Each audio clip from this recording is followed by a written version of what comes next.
The naked truth.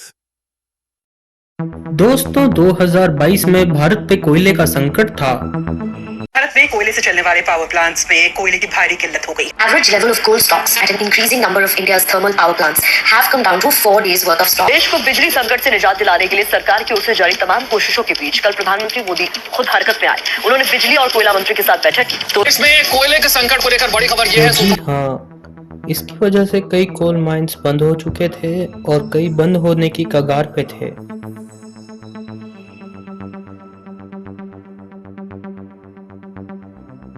इसकी वजह से स्टेट गवर्नमेंट सेंट्रल को और सेंट्रल गवर्नमेंट स्टेट को ब्लेम कर रहे थे।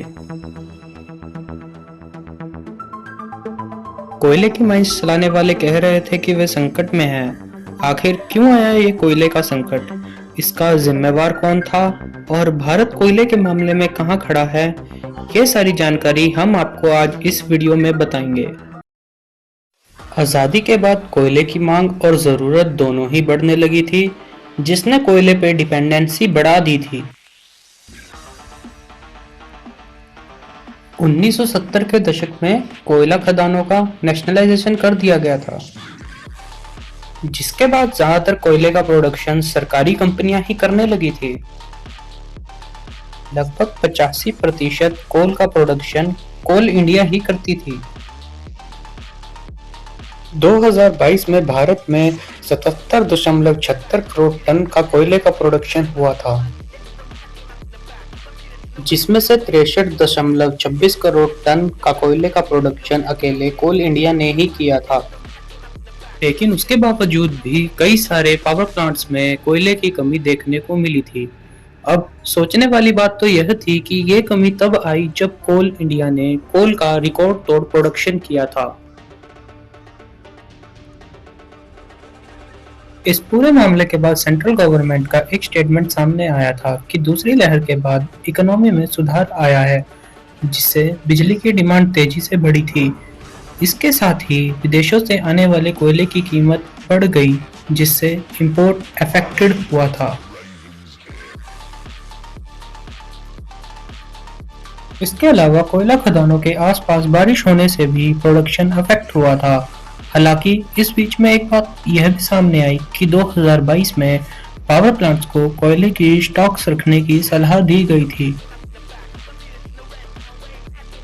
जानकारी के लिए आपको बता दें कि भारत में हर रोज 4 लाख मेगावाट यानी कि 4000 गीगावाट से ज्यादा की बिजली बनाने की कैपेसिटी इंडिया के पास है।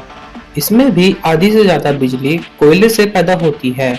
इसमें भी ज्यादातर बिजली घरेलू कोयले से ही बनती है। इस पूरे कोल फॉर्मेट को समझने के लिए आपको इतिहास में लेके चलते हैं, जहां कई सारी रोचक बातें आपको हैरान कर देंगी। जी हां, कोयले का इतिहास। दोस्तों, भारत में कोयले की माइनिंग की प्रोडक्शन भारत के रानीगंज से शुरू हुई थी, जहां ईस्ट इंडिया कंपनी के द्वारा नारायणकुटी इलाके में 1774 में कोयले का खनन किया गया। लेकिन उस दौर में इंडस्ट्रियल रेवोल्यूशन भारत तक नहीं पहुंची थी और कोयले की मांग बहुत कम थी। ऐसे में भारत कोयले के प्रोडक्शन ज्यादा मात्रा में नहीं हुआ। ब्रिटेन में 1853 में भाप से चलने वाले रेल इंजन की खोज के बाद कोयले की प्रोडक्शन और खपत दोनों में बढ़ोतरी हुई।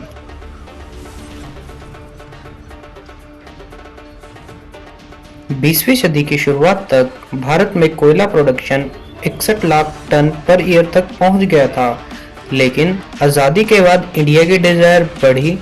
कोयला इन बढ़ती ज़रूरतों को पूरा करने का अहम जरिया बन गया। आज पूरे विश्व में कोयला खपत के मामले में भारत विश्व में चीन के बाद दूसरे नंबर पर आता है। भारत दुनिया के 5 देश में से एक है जहां कोयले के सबसे बड़े भंडार हैं। वर्ल्ड वाइड की बात करें तो सबसे बड़े भंडार अमेरिका, रशिया, ऑस्ट्रेलिया और चाइना के बाद भारत में ही हैं। भारत मंत्रालय की कोल मिनिस्ट्री के मुताबिक भारत के पास 319 अरब टन कोयले का भंडार है। लेकिन इसके बावजूद भी जो भारत पे बिजली का संकट गहराया था, उसको देख के डर लगता है। वो हमारे अंदर कई सारे सवाल पैदा कर देता है। इनको हम अभी आगे डिस्कस करते हैं।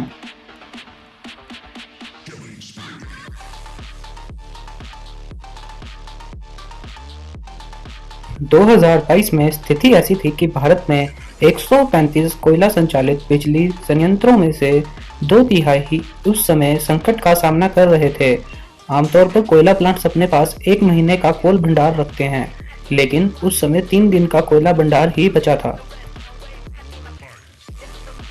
इंडिया रेटिंग के एक शोध रिपोर्ट के मुताबिक जुलाई 2021 में भारत के कोयला संयंत्रों में औसतन 17 दिनों की खपत का कोयला स्टॉक था, जो अब औसतन 4 दिन का ही रह गया था।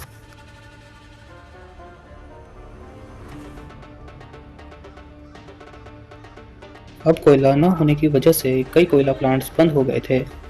दोस्तों, यह परेशानी उस समय सिर्फ भारत ही नहीं बल्कि चीन भी झेल रहा था, जिसकी वजह से चीन की कोयला खदानों में पानी भर गया था और वहां भी कोयला उत्पादन काफ़ी ज़्यादा इफेक्ट हुआ था।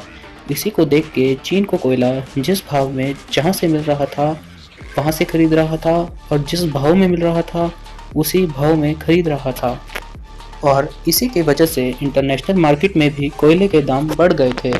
इसको ऐसे समझते हैं कि ऑस्ट्रेलिया के न्यूकैसल शहर में कोयले के दाम 250% से बढ़ गए थे। भारत सबसे ज़्यादा कोयला इंडोनेशिया से खरीदता है। उसके कोयले के भाव भी $60 प्रति टन से बढ़कर $200 प्रति टन तक पहुंच गए थे। भारत के बिजली का करीब 59% हिस्सा कोयले से ही बनता है। इसी तरह चीन भी बिजली ज़रूरत के लिए कोयले पर डिपेंड है।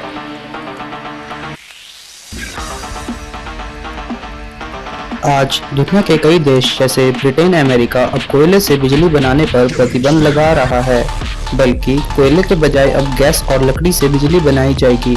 वहाँ की गवर्नमेंट ने ये डिसाइड किया है कि 5 साल तक कोयले से बिजली बनाने वाले प्लांट्स को बंद रखा जाएगा। जहाँ यूरोपियन देश कई बिजली घर बंद कर रहे हैं, वहीं अफ्रीका और इंडिया में कोयले से चलने वाले प्लांट्स बनाए जा रहे हैं। तो आखिर क्या आप जानते हैं कि कोयले से आखिर बिजली बनाई कैसे जाती है?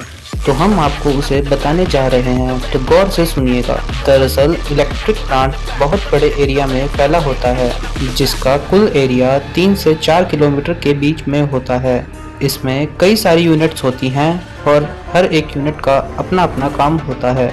इन्हीं यूनिट से होते हुए बिजली का प्रोडक्शन होता है।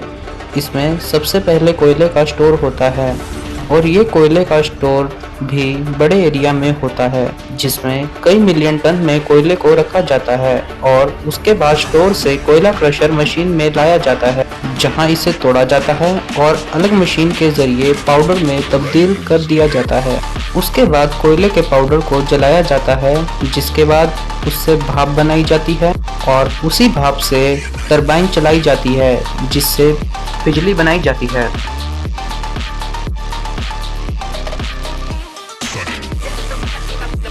अब इस कोयले के संकट को देखने के बाद भारत भी ग्रीन एनर्जी की ओर बढ़ता जा रहा है, जिसमें उसका टारगेट 2030 तक नॉन फॉसिल फ्यूल से 40% एनर्जी बनाने का है। इसका ही एक एग्जांपल है मेट्रो ट्रेन्स को, जो कि 60% सोलर एनर्जी पर ही चलाई जाती है।